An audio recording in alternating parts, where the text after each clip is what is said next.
मित्रों, कौन से माँ बाप के घर में दुख देने वाली संतान पैदा होती है? अक्सर आप लोगों ने देखा होगा, पति पत्नी में सामंजस्य नहीं बनता, जबकि दोनों प्रयास करते हैं कि सामंजस्य बन जाए, लेकिन फिर भी उन दोनों में आपस में नहीं बनती है। आखिर क्यों एक पिता अपने पुत्र को पालने में कोई कसर नहीं छोड़ता है? हर तरफ से उसे सुख प्रदान करने की कोशिश करता है, लेकिन जब वही पुत्र बड़ा होता है तो पिता को दुख देता है। आखिर एक आदमी हमेशा खाने पीने में सभी तरह के परहेज करता है, पूरी सतर्कता के साथ अपने जीवन को व्यतीत करता है, फिर भी वह पूरा जीवन बीमार ही रहता है। क्यों कोई आदमी दिन रात मेहनत करने के बाद भी उसका जीवन अभाव में व्यतीत होता है? आखिर क्यों मित्रों? ऐसे न जाने कितने क्यों हैं जो हमारी और आपकी समझ से परे हैं कि यह सब क्या हो रहा है। मित्रों, हमारे धर्मशास्त्रों का मानना है कि पूर्व जन्म में किए गए कर्मों का फल प्राणी को इस जन्म में भोगना पड़ता है। कर्म लौट करके आता जरूर है, कोई माने या ना माने, लेकिन यह बात बिल्कुल सत्य है कि आपके कर्म आप तक वापस आते जरूर है। किसी के घर में सुख देने वाली संतान पैदा होती है तो किसी के घर में दुख देने वाली संतान पैदा होती है। आखिर ये सब क्यों होता है मित्रों? कहीं ना कहीं यह सब हमारे ही कर्मों का फल है, जिसके कारण यह सब होता है। दोस्तों, इन सब बातों को जानने के लिए आप इस कथा को पूरा सुनना जो मैं आज आपको कहानी सुनाने जा रहा हूं। मित्रों, ये कहानी मनुष्यों के लिए बड़ी ही महत्वपूर्ण होने वाली है। मेरा आपसे निवेदन है कि इसको पूरा सुनना और जरूर सुनना। मित्रों, इसी कहानी में मैं आपको बताऊंगा कि पूर्व जन्म में किए गए कर्म का फल व्यक्ति को इस जन्म में कैसे भोगना पड़ता है। नमस्कार मित्रों, आप सभी लोगों से निवेदन है कि इस कथा को और कहानी को सुनने से पहले कमेंट बॉक्स में जय श्री कृष्णा लिखकर, वीडियो को लाइक करके, चैनल को सब्सक्राइब करके बेल आइकन ऑल पर प्रेस कर लीजिए, जिससे आप सभी लोगों को हमारा वीडियो सबसे पहले मिले और आप सभी लोग प्राचीन कथाओं और कहानियों से जुड़े रहें। मित्रों, बहुत पुराने समय की बात है। एक गांव में दो कुत्ते रहते थे। दोनों आपस में गहरे मित्र थे, साथ साथ रहते तथा सोते खाते खेलते थे। उनमें से एक का नाम था धीरा और दूसरे का नाम था वीरा। एक दिन धीरा और वीरा जब दोनों साथ में बैठे तो आपस में बातें करने लगे। धीरा कहने लगा कि मित्र वीरा, पता नहीं हम कौन से बुरे कर्म दोनों ने किए थे जो हमें कुत्ते के रूप में जन्म मिला है। सुबह से शाम तक दौड़ते दौड़ते हालत खराब हो जाती है, तब जाकर के कहीं खाने को मिलता है। कभी कभी तो ऐसा होता है कि जिस दरवाजे पर जाता हूं वहां से डंडा मार करके भगा दिया जाता हूं। पेट भरना तो दूर की बात है, उल्टे डंडों की मार खानी पड़ती है।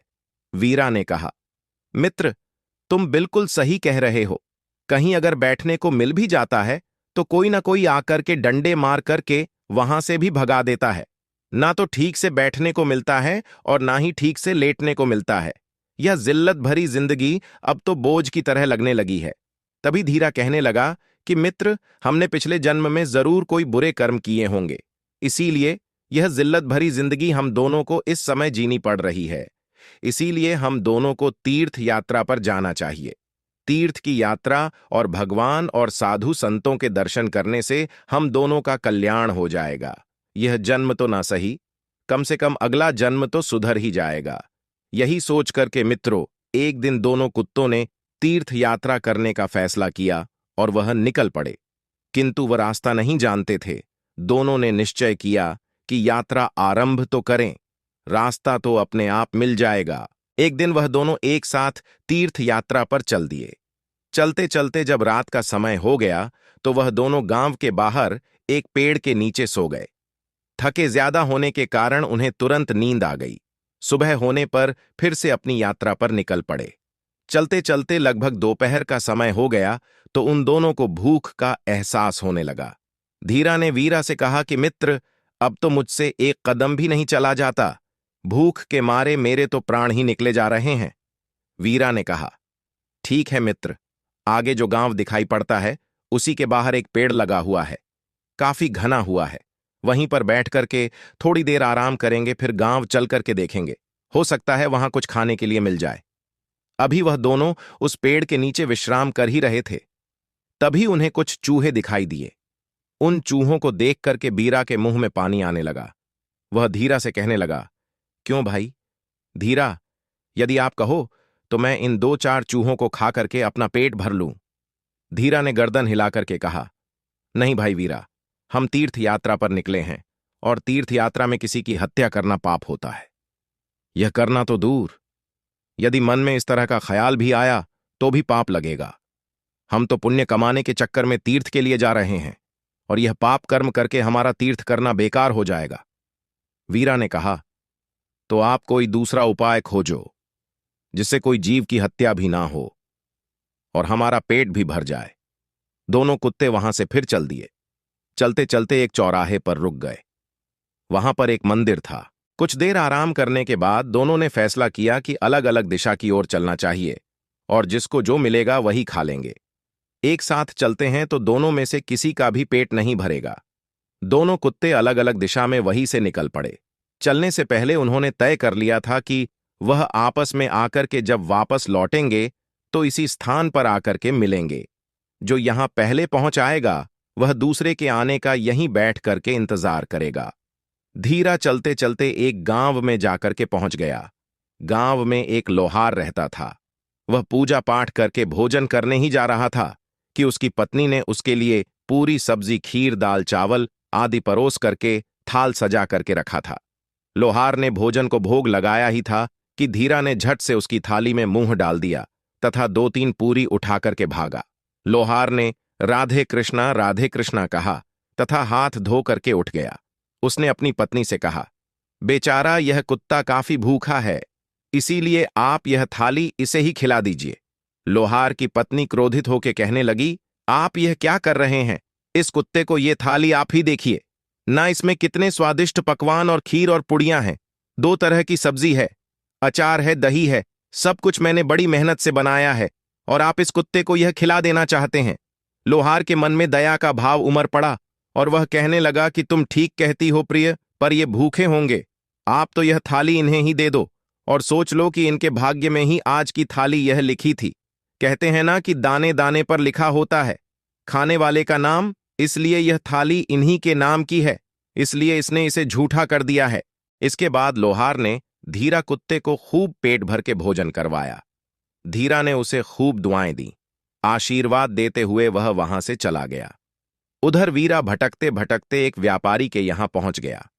व्यापारी अपने ग्राहकों से नोक झोंक करके अपने घर को पहुंचा था। उसकी पत्नी थाल रख करके उसके चली गई थी। थाल में तरह तरह के पकवान और मिठाइयां थीं। जब वह व्यापारी खाने के लिए बैठा और थाल खोल करके खाना खाने को तैयार हुआ ही था कि वीरा ने तुरंत ही उसके भोजन में मुंह डाल दिया तथा थोड़ी सी पूड़ी का टुकड़ा तोड़ करके वह भागा। व्यापारी एकदम गुस्से से भर उठा। उसकी आंखें अंगारों की तरह लाल हो गई, उसकी भौहें तन गई। उसने कोने में खड़ी हुई लाठी को उठाया और गाली देते हुए उसने लाठी से इतनी जोर से वीरा की कमर पर वार किया कि कुत्ते की कमर टूट गई। वह पीड़ा से चिल्लाने लगा और चनपटाने लगा। कमर टूट जाने के कारण वह भाग भी नहीं सका। इसी बीच उसकी कमर में 2-4 लाठियां और पड़ गई। कुत्ता अधमरा हो गया।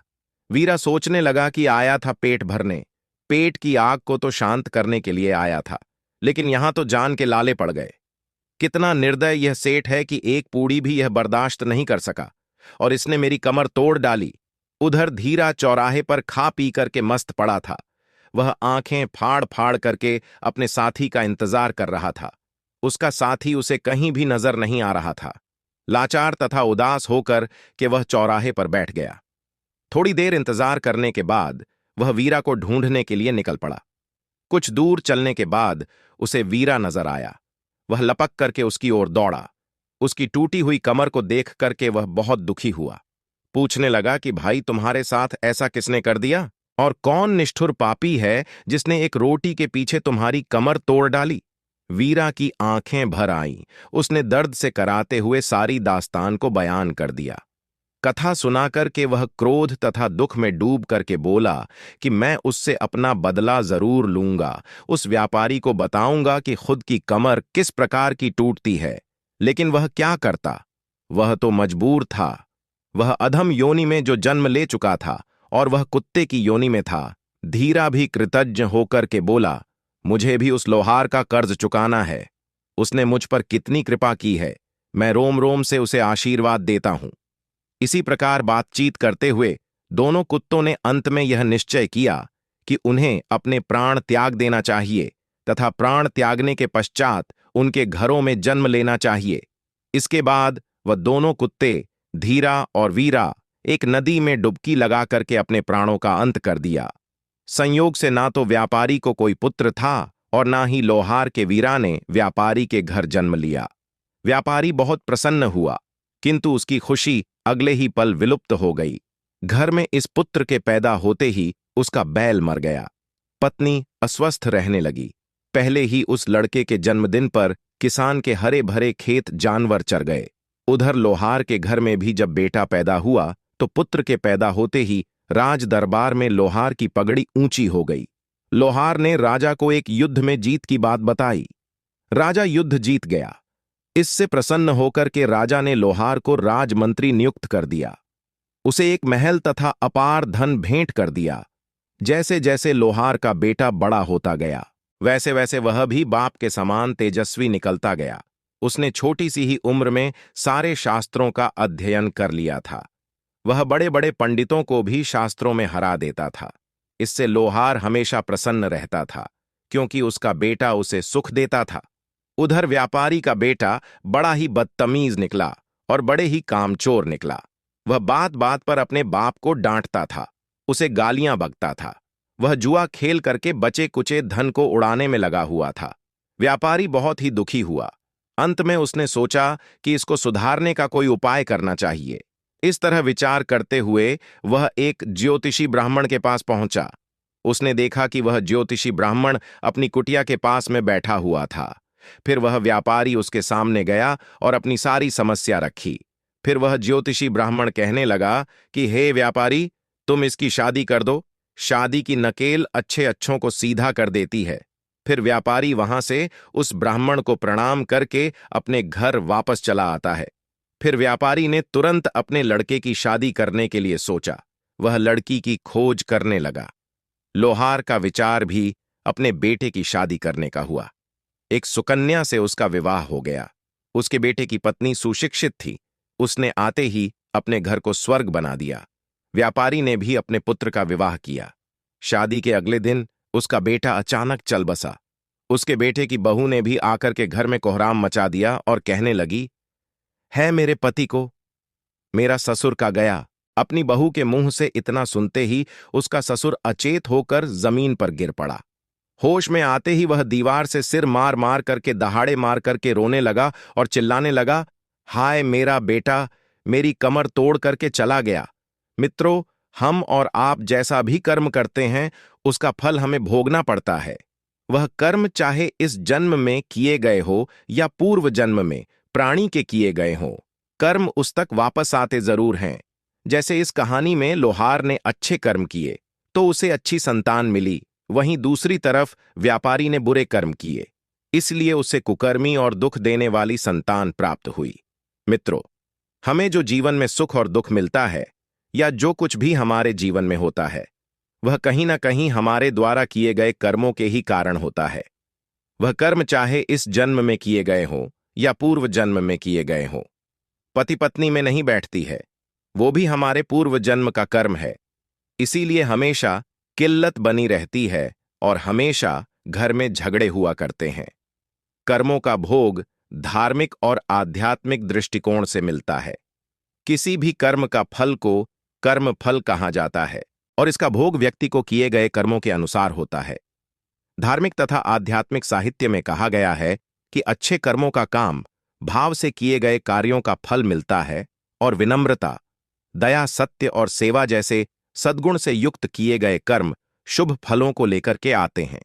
वही दूसरी तरफ कटवचन, असत्य भाषण, हिंसा, चोरी आदि कुकर्म जीवन में बुरे फलों को लेकर के आते हैं और यही हमारे दुख का कारण भी बनते हैं। मित्रों, अगर ये कहानी आप लोगों को पसंद आई हो तो कमेंट बॉक्स में जय श्री कृष्णा लिख करके वीडियो को लाइक करके चैनल को सब्सक्राइब करके बेल आइकन ऑल पर प्रेस कर लीजिए, जिससे आप सभी लोगों को प्राचीन कथाएं और कहानियां सबसे पहले प्राप्त हो सके। मित्रों, वीडियो को पूरा देखने के लिए आप सभी लोगों का धन्यवाद।